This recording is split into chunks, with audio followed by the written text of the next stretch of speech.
حضرات، آج جمادی الثانی کی 3 تاریخ ہے، 1432، اور مئی کی 7 تاریخ ہے 2011۔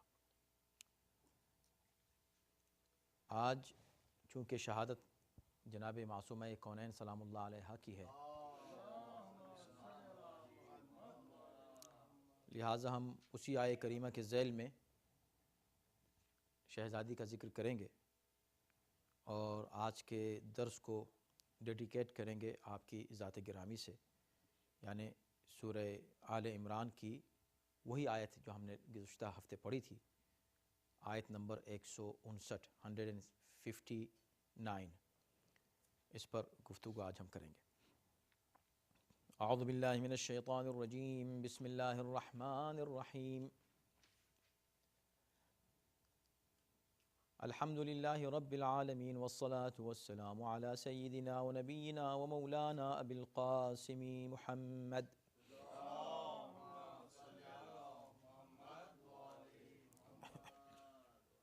وآلہ الطیبین الطاہرین المعصومین، ولعنۃ اللہ علی اعدائہم اجمعین من الآن الی یوم الدین۔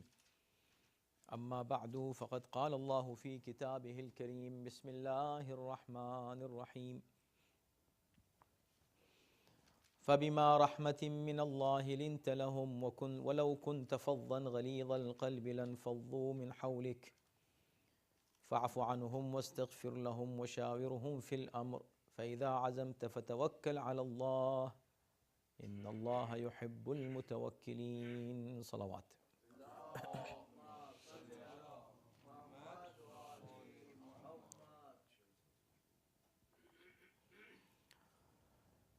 یہ آیہ کریمہ جس میں پیغمبر اسلام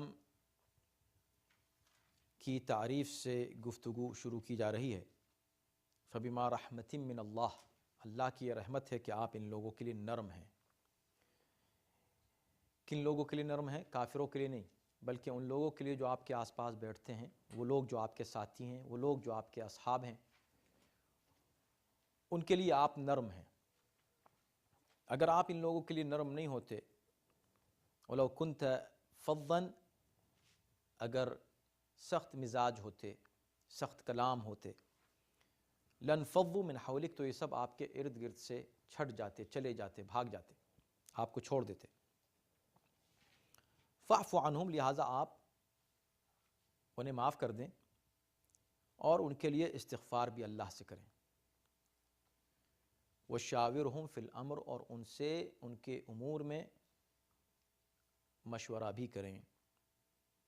فَإِذَا عَزَمْتَ فَتَوَكَّلْ عَلَى اللَّهِ، لیکن جب آپ فیصلہ کر لیں تو پھر اللہ پر بھروسہ کریں اور آگے بڑھیں، اس پر عمل کریں۔ إِنَّ اللَّهَ يُحِبُّ الْمُتَوَكِّلِينَ، اس لیے کہ اللہ توکل کرنے والوں کو دوست رکھتا ہے۔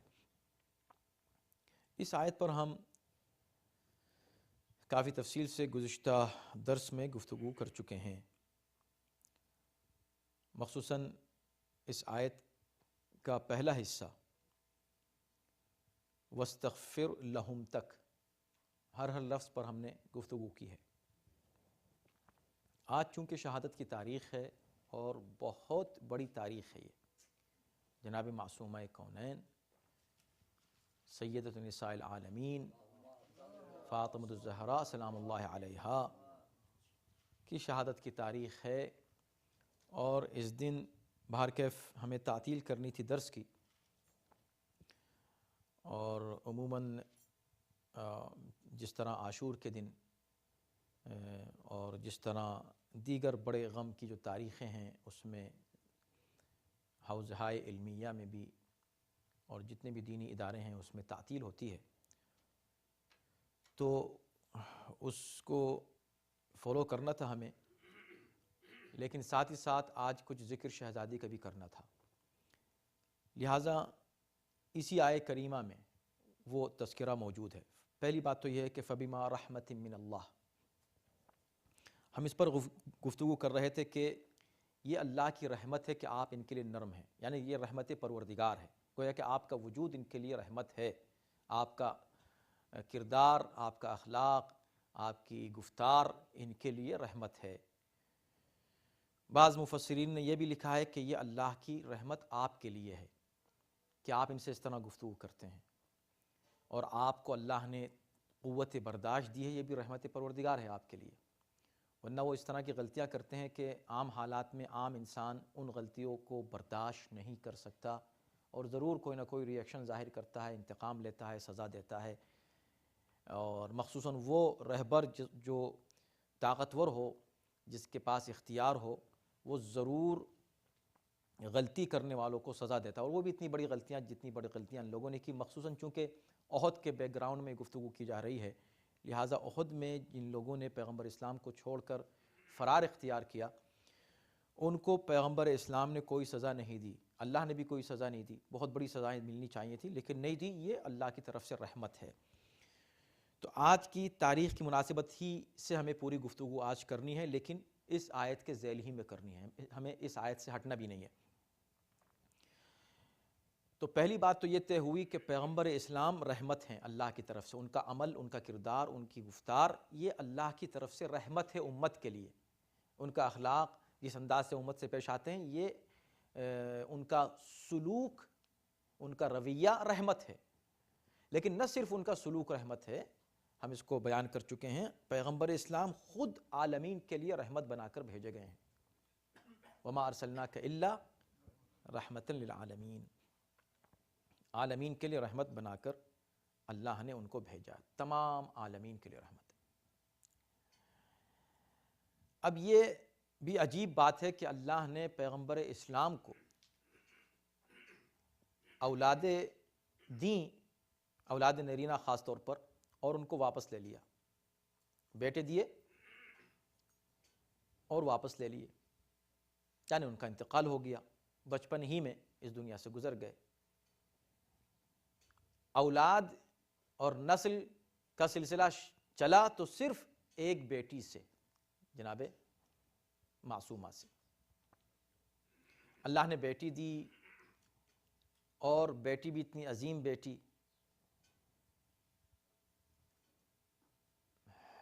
کہ جن کی تعریف نہ صرف قرآن نے کی اور مسلسل کی، بلکہ پیغمبر اسلام کی بہت سی احادیث ہیں، جن میں سے ہر ایک حدیث ایسی ہے کہ جناب معصومہ کی عظمت اور ان کی جلالت کو واضح کرنے کے لیے کافی ہے۔ لیکن ایک رخ بڑا عجیب ہے رحمت کے حوالے سے، کہ پیغمبر اسلام نے اولاد کو نعمت اور رحمت قرار دیا ہے، نعمت اور حسنہ، نیکی اور رحمت۔ بیٹے ماں باپ کے لیے نعمت ہیں، اور بیٹیاں نیکیاں ہیں اور رحمت ہیں۔ کیوں؟ اس لیے کہ نعمت پر سوال ہوگا، اللہ نے جو نعمتیں دی ہیں اس پر سوال ہوگا کہ بھئی یہ تم نے نعمت کہاں خرچ کی، اس نعمت کا جواب دو۔ لیکن رحمت کا کوئی سوال نہیں ہوتا۔ تو بیٹیوں کو اتنی عظمت اللہ نے دی کہ پیغمبر اسلام نے یہ فرمایا کہ بیٹیاں باپ کے لیے رحمت ہیں۔ جب بیٹی باپ کے لیے رحمت ہوتی ہے تو ہر بیٹی اپنے باپ کے لیے رحمت ہے۔ جب ہر بیٹی اپنے باپ کے لیے رحمت ہے تو خاتم النبیین کو بھی اللہ نے ایک بیٹی دی، لہٰذا وہ بیٹی اپنے باپ کے لیے رحمت ہے۔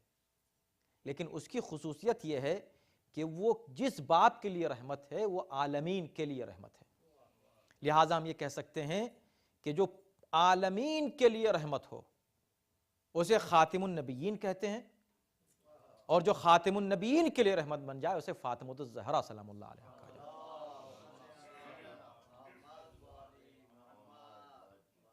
اب اس کو توجہ میں رکھیے گا اپنے ذہن میں، بیٹی دی۔ اب یہاں یہ بحث ہوتی ہے کہ جو بیٹی دی کیا ایک ہی بیٹی تھی یا ایک سے زیادہ بیٹیاں تھیں؟ یہ ایک بحث ہے اور کنٹروورشل ایشو ہے۔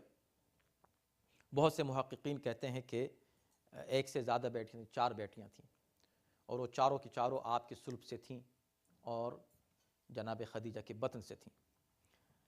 بہت سے محققین کہتے ہیں کہ نہیں، اور ان کے دلائل ہیں، وہی کہتے ہیں کہ نہیں، ایسا نہیں ہے، بلکہ صرف ایک بیٹی تھی رسول اللہ کے، اور ان کے مضبوط جو ہے دلائل ہیں اس تعلق سے کہ وہ کیوں یہ کہتے ہیں کہ ایک ہی بیٹی تھی۔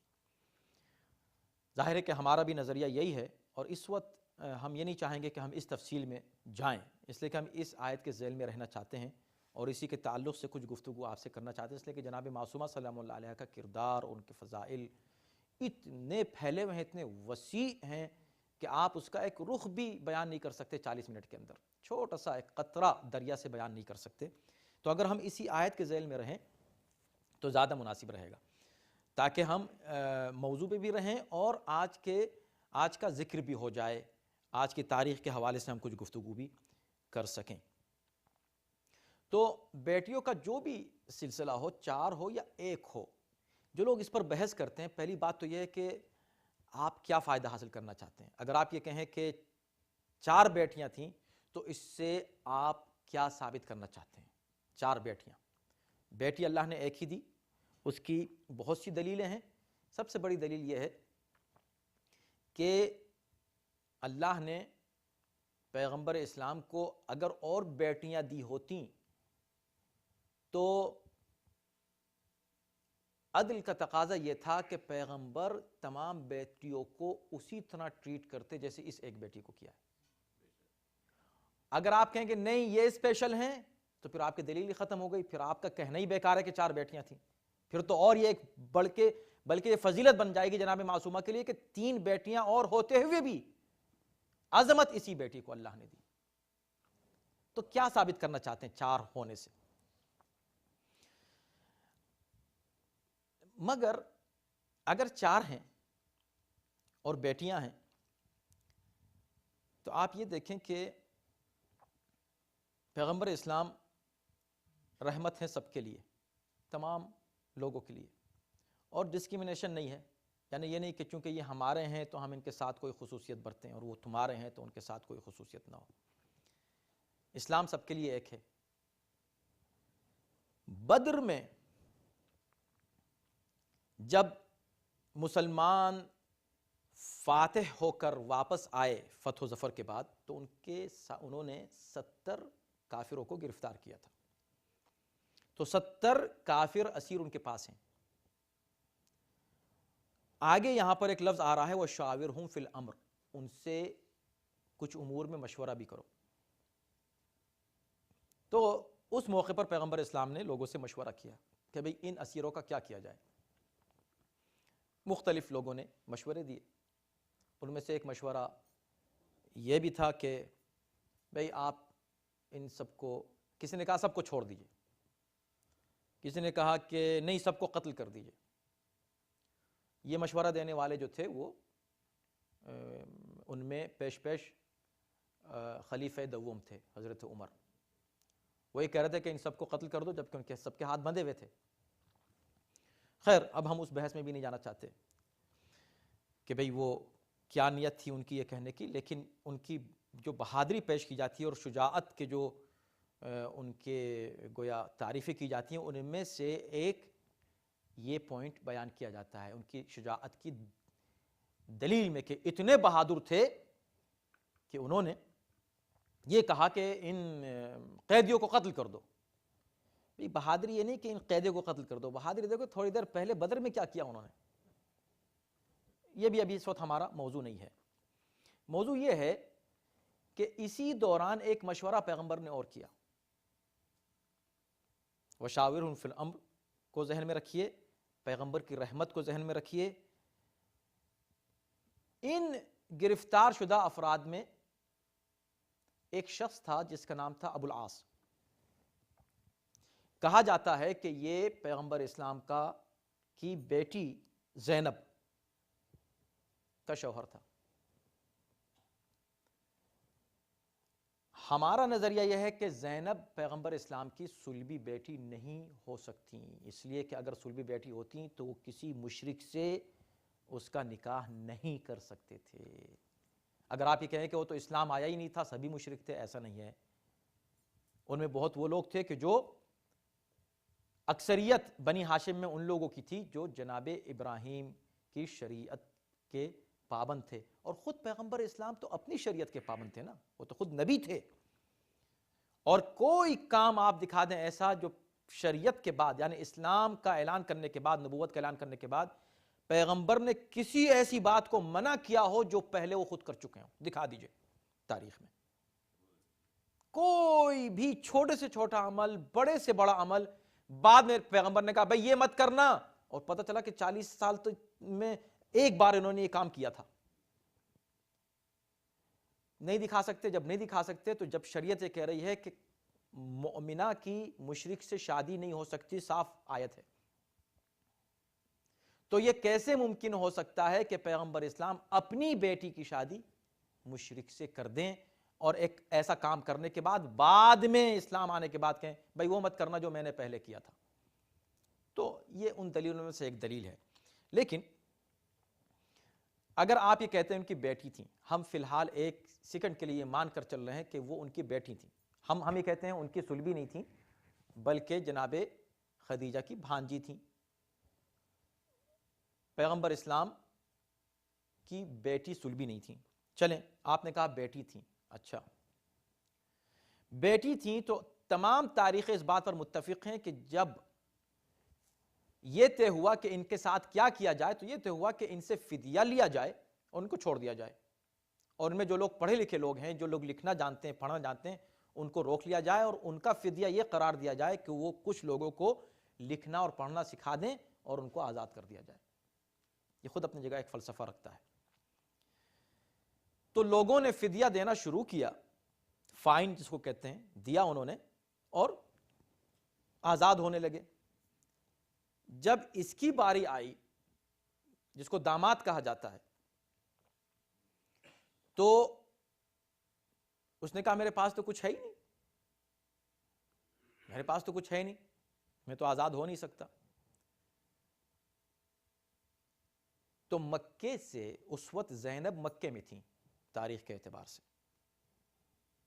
مکے سے انہوں نے ایک قلادہ، ایک ہار سونے کا بھیجا فدیے کے طور پر اپنے شوہر کے لیے۔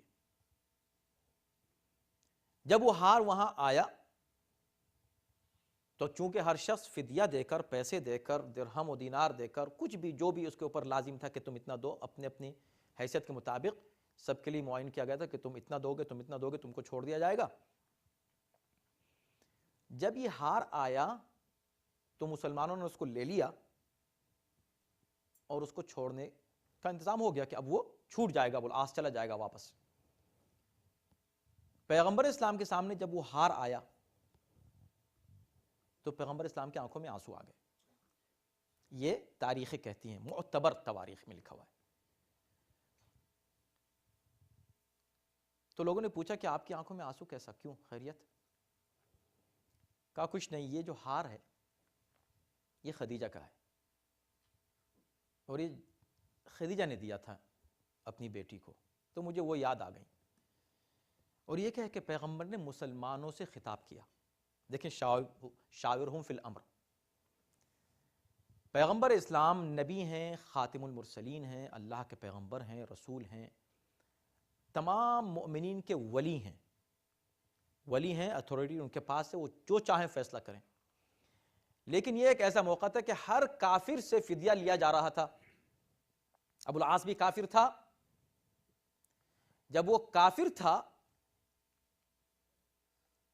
تو اس سے بھی فدیہ تو لینا تھا، اب اس کے لیے کوئی اسپیشل ٹریٹمنٹ نہیں ہو سکتا، اس لیے کہ وہ بھی کافر۔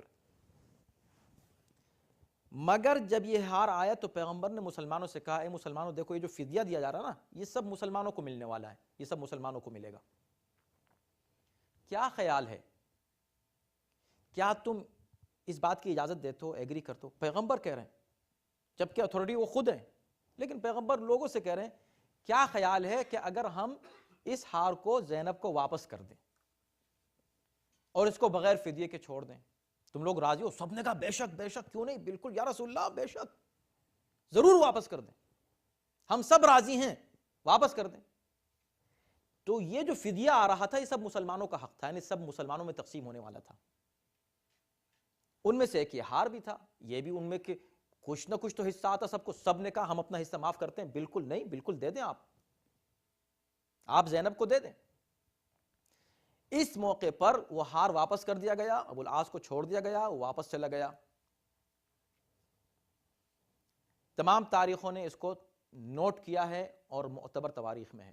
اب میرا سوال ہے تمام مسلمانوں سے، اگر تم مسلمان ہو اور ذرا سا بھی اسلام ہے تو اس بات کا جواب دو، تم یہ کہتے ہو کہ وہ بیٹی تھیں، ہم کہتے ہیں بیٹی نہیں تھیں، لیکن چلو اگر ہم مانیں کہ بیٹی تھی نا، آپ خود اصرار ہے کہ زینب بیٹی تھی، تو بیٹی کو اور وہ بیٹی تھی کہ جن کے لیے کوئی تعریف کے جملے پیغمبر اسلام کے احادیث میں نہیں ملتے، نہ وہ سیدۃ النساء العالمین ہیں، نہ وہ بضعۃ منی کی منزل پر فائز ہیں، نہ ہی ان کو افضل نساء کائنات کہا، نہ ہی ان کو جنت کی خواتین کا سردار قرار دیا، کچھ بھی نہیں، بیٹی ہیں۔ آپ نے کہا بیٹی ہیں، اس بیٹی کا ایک ہار، وہ ہار امت کا تھا، تو ہم ہر بات آپ کی تسلیم کر لیتے ہیں ایک منٹ کے لیے۔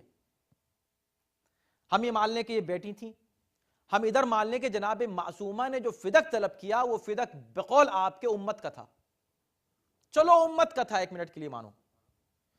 ہم یہ کہتے ہیں کہ اگر امت کا تھا تو کیا امت کا ضمیر اتنا مر چکا تھا؟ کیا اس وقت وہ لوگ موجود نہیں تھے جس وقت وہ ہار واپس کیا گیا؟ موجود تھے، وہی لوگ جو کہہ رہے ہیں سب کو مار ڈالو، تو وہ تو موجود ہے نا۔ حضرت ابوبکر بھی موجود ہیں، عمر بھی موجود ہیں اس وقت جب کہ ہار واپس کیا گیا۔ اگر تمہارا آرگومنٹ یہ ہے کہ یہ حق جناب سیدہ کا نہیں تھا، فدق جناب معصومہ کا نہیں تھا، جو قطعاً جھوٹا ہے، یہ جھوٹا آرگومنٹ ہے، اور جھوٹا ہے یہ کہنے والا کہ ان کا نہیں تھا، اس لیے کہ جس کو اللہ نے صدیقہ قرار دیا، جو اس کو جھٹلائے اس سے بڑا کوئی جھوٹا ہو ہی نہیں سکتا کائنات میں۔ اللہ جس کو صدیق کہہ دے، اللہ، تم نہیں، تم تو چاہے جس کو صدیق کہہ دو، وہ صدیق اسی پیمانے کا ہوگا جس پیمانے کو تم خود ہو سکتا ہے تم خود جھوٹے ہو، تو ایک جھوٹا کسی کو اگر سچا کہہ دے تو وہ جھوٹ ہے نا۔ تم کسی کو سچا کہہ دو الگ بات ہے، اللہ کسی کو سچا کہہ دے، اللہ نے ان کو صدیقہ قرار دیا۔ جناب معصومہ وہ ہیں کہ جو اللہ کی توحید کی گواہ بن کر آئیں۔ فدق کیا چیز ہے؟ فدق کیا چیز ہے؟ فدق ایک زمین ہے۔ جناب معصومہ اللہ کی توحید کی گواہ واحد خاتون پوری کائنات میں ملی، جبکہ جمع کے صیغت مباہلے میں۔ کہاں ہیں ساری صدیقہ؟ کیوں نہیں آئیں؟ آ جاتی کوئی صدیقہ کہ وہ تو صدیقہ ہیں؟ ارے بھئی صدیقہ جب ہیں جب جا کر وہاں سچی بنے۔ اور اگر آپ نے کہا نہیں جناب وہ تو صرف امیجیٹ جو فیملی تھی اس کو لے کے گئے تھے، اصول یہ ہے، یہ کچھ لوگ کہتے ہیں کہ جو امیجیٹ فیملی ہے صرف ان کو مباہلے میں لے کر گئے تھے، تو پھر یہی مان لو کہ امیجیٹ فیملی یہی لوگ ہیں جن کو لے کر گئے تھے، اسی کو مان لو۔ تو اس کا مطلب یہ کہ قُلْ لَا أَسْأَلُكُمْ عَلَيْهِ أَجْرًا إِلَّا الْمَوَدَّةَ فِي الْقُرْبَى، بس یہ لوگ ہیں۔ إِنَّمَا يُرِيدُ اللَّهُ لِيُذْهِبَ عَنْكُمُ الرِّجْسَ أَهْلَ الْبَيْتِ، بس یہ لوگ ہیں۔ اس کے بعد پھر اور دوسری بیٹیاں کہاں تھیں اس وقت؟ ان کو کیوں نہیں لے کر گئے اگر صرف بیٹی کو لے کے جانا تھا؟ اس کا مطلب یہ کہ تمام خصوصیات جناب معصومہ کی تھی، صدیقہ قرار دینا تھا اصولی طور پر۔ تو جب ابھی ہم جو ہے ظاہر فدق کی بات نہیں کر رہے ہیں، لیکن ہم بات یہ کرنا چاہتے ہیں، یہ آرگومنٹ نہیں تو ہم صرف فدق پر اگر بات کریں تو ساری گفتگو اسی پہ تمام ہو جائے۔ بات یہ ہے پوائنٹ کہ اگر تم یہ کہتے ہو، یعنی ہر طرح پھنس رہے ہیں، یہ وہ لوگ ہیں کہ جو دفاع کرنے چلے ہیں ان لوگوں کا جو جناب معصومہ صدیقہ طاہرہ کے مقابلے پر آئے، ان کا دفاع جب کرو گے تو ہمیشہ کمزور رہو گے۔ ایک وکیل جب کسی کمزور کیس کو لے لیتا ہے نا تو ہمیشہ وہ ڈیفینسیو رہتا ہے، اور کامیاب، اس کو خود معلوم ہے کہ کامیاب نہیں ہوگا تو وہ پھنستا چلا جاتا ہے۔ اور جب ایک کیس ہے، مضبوط کیس ہے، اس کا کوئی دفاع کرے تو اطمینان کے ساتھ اس کا دفاع کرتا ہے۔ ہم جو دفاع کر رہے ہیں جناب معصومہ کا، صدیقہ کا، جس کا دفاع اللہ کر رہا ہے، تو ہمیں کوئی پریشانی نہیں ہے دلیل لانے میں۔ تم پھنستے چلے جاؤ گے۔ اگر تم نے یہ کہا کہ نہیں وہ تو حق امت کا تھا، تو امت مر گئی تھی، ان کا ضمیر ختم ہو گیا تھا۔ اتنی شرم نہیں آئی امت کو کہ اگر نبی کی بیٹی نے جو بضعۃ الرسول ہے اس نے کہہ دیا کہ یہ حق میرا ہے، چلو نہیں تھا، استغفر اللہ، نعوذ باللہ، اگر نہیں بھی تھا تو تم کیا ایسا نہیں کر سکتے تھے کہ جیسے وہ ہار دے دیا سب نے کہ بھئی چلو ہم ایسا کرتے ہیں کہ جب نبی کی بیٹی مانگ رہی ہے، یتیم بیٹی ہے، ابھی باپ کا انتقال ہوا ہے، ہم اپنا حق معاف کر دیتے ہیں۔ کتنا حق ملنے والا تھا سب کو، واپس کر دیتے، کہتے چلو کوئی بات نہیں ہم ان کو دے دیتے ہیں۔ نہ دینا اس بات کی دلیل ہے سیرت رسول کے خلاف کیا، پیغمبر اسلام کو اذیت پہنچائی. اب بتائیے اس وقت رسول اللہ نے کہا تھا کہ میں یہ ہار واپس کر دوں, کیا خیال ہے تمہارا؟ اگر ان میں سے کوئی بھی کہتا کہ نہیں یا رسول اللہ کیوں واپس کر رہے ہو, تو میرا حق ہے اس میں, اس شخص کو آپ کسی طرح بھی مومن یا جنتی کہہ سکتے تھے؟ یقیناً جہنمی ہوتا جو رسول کی خواہش کے خلاف کام کرے, جو رسول کے دل کو اذیت پہنچائے. جناب سیدہ کو اذیت پہنچا کر, اصل میں ان کو اذیت نہیں پہنچائی, رسول اللہ کو اذیت پہنچائی. اور جو رسول اللہ کو اذیت پہنچائے اس کے لیے کتنی جگہ قرآن میں یہ ہے کہ ان الذین یؤذون اللہ ورسولہ لعنہم اللہ فی الدنیا والآخرہ, ان پر اللہ کی لعنت ہے جو رسول اللہ کو اذیت پہنچائے. تو فدق ہر اعتبار سے تم پھنسے ہو فدق میں. فدق کو تم, بہت سے لوگ آج کل نکلے ہیں انٹرنیٹ کے اوپر دفاع کرنے کے لیے ان ظالموں کا جنہوں نے فدق کو چھینا, مگر ان کے پاس کوئی دلیل ہی نہیں ہے. ہم کہتے ہیں ساری دلیلیں ختم ہو جاتی ہیں یہاں پر آ کر. چلو تم ہر طرح تم ایک منٹ کے لیے مان لو, تم خود اپنے, ہم تو نہیں ماننے والے ایک منٹ کے لیے بھی, تم مان لو ایک منٹ کے لیے کہ تم جو کہہ رہو صحیح ہے. تم اگر ہوتے تو تم یہ نہیں کہتے تھے کہ کوئی بات نہیں, کائنات کی عورتوں کی سردار کہہ رہی ہے کہ فدق مجھ کو دے دو, دے دو, دے دو, اگر ہمارا بھی اس میں حق ہے تو میں معاف کرتا ہوں اس حق کو. نہیں کہتے تم؟ شرم نہیں آئی؟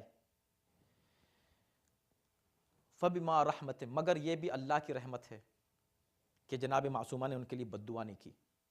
جیسے رسول اللہ نے احد کے بھگوڑوں کے لیے بد دعا نہیں کی, ایسے ہی جناب معصومہ نے فدق کے ان غاصبوں کے لیے بد دعا نہیں کی. بد دعا کی تو کہاں کے لیے کی؟ آخرت میں تباہی کی بد دعا کی, یہاں کے لیے نہیں کی, ورنہ ایک لمحے کے لیے زندہ نہ رہتے اور ان پر عذاب الہی نازل ہوتا. تو دنیا میں عذاب کی بد دعا نہیں کی. کیوں؟ اس لیے کہ رحمت تھی. مگر بے شک تاریخوں میں یہ ہے کہ بد دعا کی, اور ہر قنوت میں بد دعا کرتی ہیں, اور کہہ کے گئیں کہ میں تم سے ناراض جا رہی ہوں. گزشتہ ہفتے ہم نے ایک بات یہاں یہ کہی تھی کہ وَلَوْ كُنْتَ فَظًّا غَلِيظَ الْقَلْبِ, اگر تم سخت دل ہوتے, تو یہاں پر بھی آپ دیکھ لیجئے, اگر تم سخت دل ہوتے تو یہ سب بھاگ جاتے. یعنی تم نرم دل ہو, اخلاق سے بات کرتے ہو. ظلم کر رہے ہیں یہ لوگ, گناہ کر رہے ہیں یہ لوگ, برائیاں کر رہے ہیں یہ لوگ, نافرمانی کرتے ہیں یہ لوگ, پھر بھی تمہارے آس پاس بیٹھے رہتے ہیں, تم ان کو بھگاتے نہیں ہو. اور نبی نے کبھی نہیں بھگایا. نبی ہر ظلم و زیادتی ان لوگوں کی برداشت کرتے رہے, گستاخیاں برداشت کرتے رہے, بے ادبی برداشت کرتے رہے, ان کا فرار برداشت کرتے رہے, سب کچھ کرتے رہے. لیکن ایک موقع ایسا آیا جب پیغمبر کو کہنا پڑا اٹھ جاؤ, قوموا عنی, نکل جاؤ میرے پاس سے. تو پیغمبر نے ان کو اٹھایا. اس کا مطلب یہ ہوا کہ یہ معافی ان کے لیے نہیں ہے جنہوں نے نافرمانی کو ریپیٹ کیا. طے شدہ بات ہے. گزشتہ گفتگو اگر آپ کے ذہن میں ہے, اگر ایک بار نافرمانی کوئی کرے اور معافی مانگ لے تو بس بات ختم ہو گئی. وہاں معافی مانگنے کے بعد دوبارہ اگر نہ کرے تو بلا شبہ ہمیں ذرا سا بھی شک نہیں ہے کہ یہ معافی اس کے لیے, اور اللہ نے اس شخص کو معاف کر دیا جس نے ایک بار غلطی کی اور دوبارہ نہیں کی. مگر جس نے بار بار وہی غلطی ریپیٹ کی, اور نہ صرف کی, اس سے بڑی غلطیاں کی, اس سے بڑی گستاخیاں کی, اس کو تم کہتے ہو کہ اللہ نے اس دن معاف کرتے, اس دن تو معاف کیا تھا, اب معاف کیا, اس کے بعد معاف کیا, کوئی آیت دکھا دو کہ اس کے بعد کی جو غلطیاں اس کو معاف کیا. تو پیغمبر اسلام کی شان میں گستاخی کی, اور اس کا نتیجہ یہ ہوا کہ پیغمبر اسلام اس دنیا سے جب گئے تو ان لوگ اس سے ناراض گئے. اور بخاری میں 6 جگہ یہ موجود ہے کہ پیغمبر نے کہا قوموا عنی, اٹھ جاؤ میرے پاس سے. ناراض گئے. ان میں ہو سکتا ہے کوئی یہ کہہ دے کہ بھئی جیسے لوگ دفاع جب کرنے آتے ہیں کہ نہیں وہ تو اس لیے کہا تھا اور اس لیے کہا تھا. ٹھیک ہے, اللہ نے اس کا بھی انتظام کیا. پیغمبر اسلام کی آنکھ بند ہونے کے بعد جو ظلم اور زیادتی ان کی بیٹی کے ساتھ ہوئی, لخت جگر کے ساتھ, جناب معصومہ کے ساتھ ہوئی, اس کا نتیجہ کیا ہوا؟ جیسے لوگ کہتے ہیں, ایک صاحب ہیں, کس قدر جہل کی باتیں انہوں نے کی ہیں فدق کے تعلق سے, جو انٹرنیٹ کے اوپر انہوں نے اپنی کچھ تقاریر ڈالی ہیں. ان میں سے ایک بات انہوں نے یہ کہی کہ نہیں وہ کوئی ایسی بات نہیں تھی, جناب سیدہ کو پتہ نہیں تھا کہ یہ ان کا حق ہے کہ نہیں, وہ ایسے ہی آ گئی تھیں, اور جب بعد میں انہوں نے سمجھا دیا کہ بھئی آپ کے باپ نے یہ کہا ہے تو وہ خاموشی سے بڑے اطمینان سے واپس چلی گئیں اور انہوں نے کچھ بھی نہیں کہا اس کے بعد. یہ تو زبردستی بات کو بڑھا دیا گیا ہے.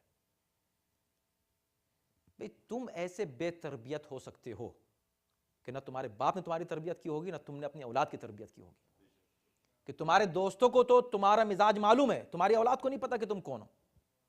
یہ تم ہو سکتے ہو. یہ الزام تم رسول اللہ پہ مت لگاؤ کہ رسول اللہ ایک پراپرٹی کو, ایک چیز کو کہ جو ان کے اختیار میں ہے, اس سے تو کہہ کے چلے جائیں کسی سے, وہ بھی ایک آدمی سے, ایک روایت ہے صرف ایک آدمی سے, وہ بھی وہ کہ جو مدعا علیہ ہے, جس کے خلاف کیس پیش کیا جا رہا ہے, وہ کہہ کہ رسول اللہ نے یہ کہا ہے, آپ کے باپ نے یہ کہا ہے کہ ہم جو کچھ چھوڑتے ہیں وہ صدقہ ہوتا ہے.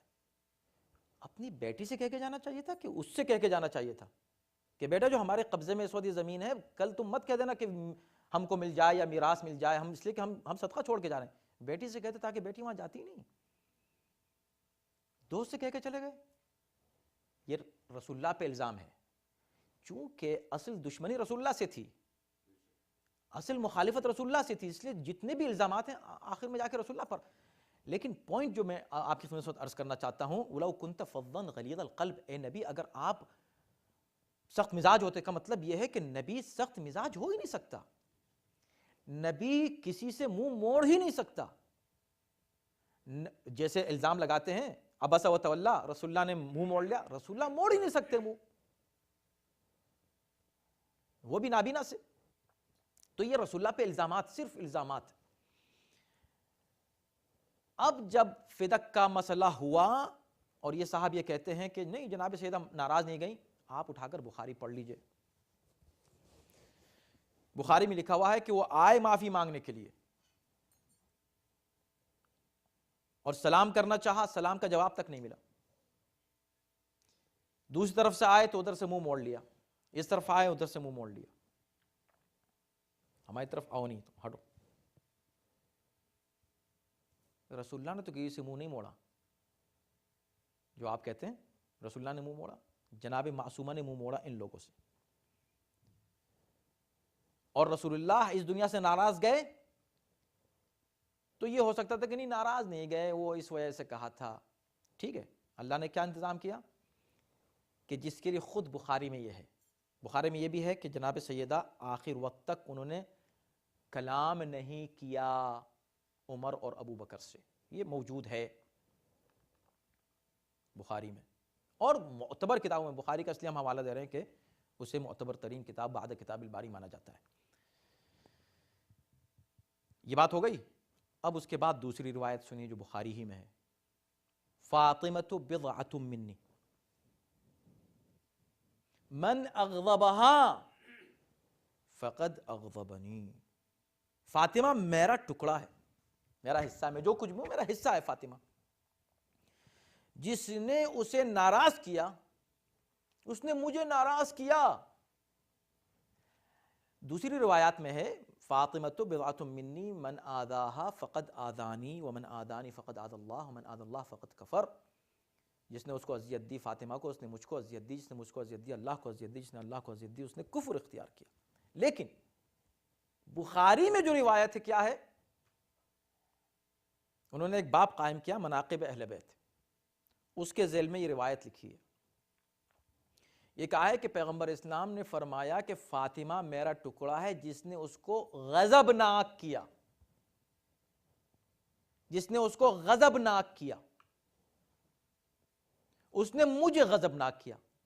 یعنی جس پر فاطمہ کا غضب ہو اس پر رسول اللہ کا غضب ہے. لہذا اگر کوئی یہ کہتا کہ نہیں رسول اللہ کا انتقال ہوا تھا, ٹھیک ہے اس وقت قوموا انی کہہ دیا تھا, بعد میں کان میں کہہ دیتا کہ میں تم سے راضی ہو گیا, ہو سکتا ہے کسی کے کان میں کہہ دیا راضی ہو گیا. کہاں راضی ہو گیا؟ کوئی دلیل کا ثبوت نہیں. کان میں کہہ دیا تمہارے, اچھا چلو, مگر بعد میں جناب معصومہ تم سے ناراض جا رہی ہیں, ان کا تم پر غضب ہے, جو اس بات کی دلیل ہے کہ رسول کا تم پر غضب ہے. بخاری کہہ رہے ہیں, یا بخاری کو جھٹلا دو. اور لفظ غضب میں بڑا یعنی دلچسپ لفظ ہے یہ ایک اعتبار سے. غضب آذانی دوسری روایتوں میں ہے, لیکن بخاری نے کیا کہا ہے, غضب. من اغضبہا، فاطمہ کا غضب، جس پر اس کا غضب، اس پر رسول اللہ کا غضب. غضب کیوں، یہ لفظ کیوں اہم ہے؟ اس لیے اہم ہے کہ روز مسلمان پڑھتا ہے، 10 مرتبہ پڑھتا ہے اہدنا الصراط المستقیم صراط الذین انعمت علیہم غیر المغضوب. ہمیں ان کے راستے پر نہیں چلنا ہے جن پر غضب ہوا. غضب ہوا، ہم نعمت والوں پر چلنا چاہتے ہیں، غضب والوں پر نہیں. غضب کس کا؟ اور کمال ہے بلاغت قرآنی کا، 1000 کیا شاید لاکھ بار آپ نے پڑھا ہو اس آیت کو بچپن سے لے کے اب تک. کبھی غور کیا؟ انعمت علیہم معروف کا صیغہ، مغضوب علیہم مجہول مفعول کا صیغہ. کیا مطلب؟ انعمت علیہم، یا اللہ ان کے راستے پر چلا جن پر تو نے اپنی نعمت نازل کی. یہاں فاعل معلوم ہے، نعمت کون نازل کر رہا؟ اللہ. تو ہونا یہ چاہیے تھا، یعنی بلاغت اور فصاحت کا تقاضا یہ ہے کہ جملے اسی اعتبار سے ہوں، وہی ردم ہو. انعمت علیہم غیر الذین غضبت علیہم، ان کے راستے پر نہیں جن پر تو نے غضب کیا. تو نعمت کے لیے تو یہ ہے کہ تو نے جن پر نعمت نازل کی، مگر غضب کے لیے نہیں کہ جن کا تو نے غضب نازل کیا، بلکہ غضب میں مجہول کا صیغہ ہے، جن پر غضب ہوا. کس کا؟ اس میں ذکر نہیں ہے. کیوں نہیں ہے ذکر؟ اس لیے کہ نعمت تیری ان پر جو ہے انعمت علیہم، اور غضب کون؟ مغضوب علیہم وہ ہیں جن پر اللہ کا غضب ہو یا انعمت علیہم کا غضب ہو. ان دونوں میں سے کسی کا غضب ہو جائے تو وہ مغضوب علیہم ہے. اس لیے اس کو جنرل رکھ دیا بغیر فاعل بتائے کون. اب پڑھیے اس حدیث کو اس آیت کے بعد. من اغضبہا فقد اغضبنی، جس نے فاطمہ کو غضبناک کیا، یعنی جس پر فاطمہ کا غضب، اس پر میرا غضب. تم کسی کو مانو یا نہ مانو، انعمت علیہم، بتائے دنیا کے میں چیلنج کے ساتھ کہہ رہا ہوں، وہ کون سا مسلمان ہے جو یہ کہے کہ انعمت علیہم رسول اللہ شامل نہیں ہے؟ رسول اللہ انعمت علیہم میں ہے. تو جس پر اللہ کا غضب ہے اس پر انعمت علیہم کا غضب ہے کہ نہیں؟ اور جس پر انعمت علیہم کا غضب ہے اس پر اللہ کا غضب ہے کہ نہیں؟ تو اس کا مطلب ہے جس پر رسول اللہ کا غضب ہے اس پر اللہ کا غضب ہے کہ نہیں؟ یا ایسا کہ اللہ تو اس سے راضی ہے اور رسول اس سے ناراض ہے، ایسا کچھ ہے؟ اللہ نے تو خود بھی معاف کرنے کے بعد نبی سے کہا نبی تم بھی معاف کرو، خود معاف کرنے کے بعد. تو یہ کیسے ممکن ہے کہ جس سے نبی غضبناک ہو اللہ اس سے راضی ہو جائے؟ اس کا مطلب ہے کہ جس پر نبی کا غضب ہے اس پر اللہ کا غضب ہے، اور جب اللہ کا غضب ہے تو وہ مغضوب علیہم ہے. لہٰذا جس سے فاطمہ غضبناک ہو جائیں، جس سے فاطمہ ناراض ہو جائیں، اس میں کوئی شک و شبہ نہیں، اور نہ ہمیں کوئی بہت زیادہ دلیل دینے کی ضرورت ہے. کوئی دقیق مسئلہ نہیں ہے، کوئی فلسفہ نہیں ہے. سمپل سی بات ہے کہ جس سے فاطمہ ناراض ہوں، جس پر فاطمہ کا غضب ہے اس پر رسول کا غضب ہے، جس پر رسول کا غضب ہے اس پر اللہ کا غضب ہے، جس پر اللہ کا غضب ہے وہ مغضوب علیہم ہے. جو مغضوب علیہم ہے ہمیشہ اس سے بچنے کی کوشش کرو. روز کہو غیر المغضوب علیہم ولا الضالین. توجہ فرمایا آپ نے. یہ ہیں جناب معصومہ، آج ان کی شہادت کا دن ہے. مظلوم 18 سال جن کی عمر، بے حیا اور بے شرم اور بے ضمیر جو مولوی ہیں، اور ظالم اور جابر اور ذہنی اعتبار سے مفلس و مفلوج جو افراد ہیں، وہ یہ کہتے ہیں کہ نہیں ان پر کوئی ظلم نہیں ہوا، وہ تو خود مری ہیں. طبیعی شرم نہیں آتی یہ کہتے ہوئے؟ طبیعی موت ہوتی ہے کسی ایک نوجوان لڑکی کی جس کی عمر 18 سال کی ہو. کوئی تو ریزن ہو، کوئی تو وجہ ہوگی. کیا سبب تھا؟ بتاؤ وہ سبب بتاؤ، ورنہ گھر والوں سے پوچھو، اہل بیت سے پوچھو، وہ تم کو بتائیں گے. تم مت آؤ دفاع کرنے کے لیے ظالموں کا، ورنہ تمہارا انجام یقیناً ان کے ساتھ ہوگا جن کا تم دفاع کر رہے ہو. آج جناب معصومہ کی شہادت کی تاریخ میں بلا شبہ ہر مسلمان کا فرض ہے کہ جو بھی اس شہادت کا ذمہ دار ہے، جو بھی اس ظلم میں شریک ہوا ہے کسی بھی اعتبار سے، اس سے اظہار براءت کرے، ان پر لعنت کرے بلا شبہ، اور ان سے جدا رہے، ان سے ڈس ایسوسیشن کا نام تبرہ ہے۔ ہمارا کوئی ان سے ہمارا کوئی تعلق نہیں ہے، اور خبردار ہم سے یہ مت توقع رکھنا کہ ہم اس شخص کا احترام کریں گے جو قاتل جناب معصومہ کا ہے، بضعۃ الرسول کا قاتل ہے، ظلم کے ساتھ، جو رسول اللہ کا گستاخ ہے، رسول اللہ سے گستاخی کرے جو شخص، ہم سے کہتے ہو کہ اس کا احترام کرو۔ ہماری محبتوں کا مرکز پیغمبر اسلام کی ذات گرامی ہے۔ جو پیغمبر سے محبت رکھتا ہے ہم اس سے محبت رکھتے ہیں، جس سے پیغمبر محبت کرتے ہیں ہماری جان اس پر نثار ہے، جس سے پیغمبر نفرت کریں ہمارا اس سے کوئی تعلق کسی قیمت پر نہیں ہو سکتا۔ جناب معصومہ کی فضیلتیں اور عظمتیں بے شمار ہیں، کوئی حد اور انتہا ان کی عظمتوں کی نہیں ہے۔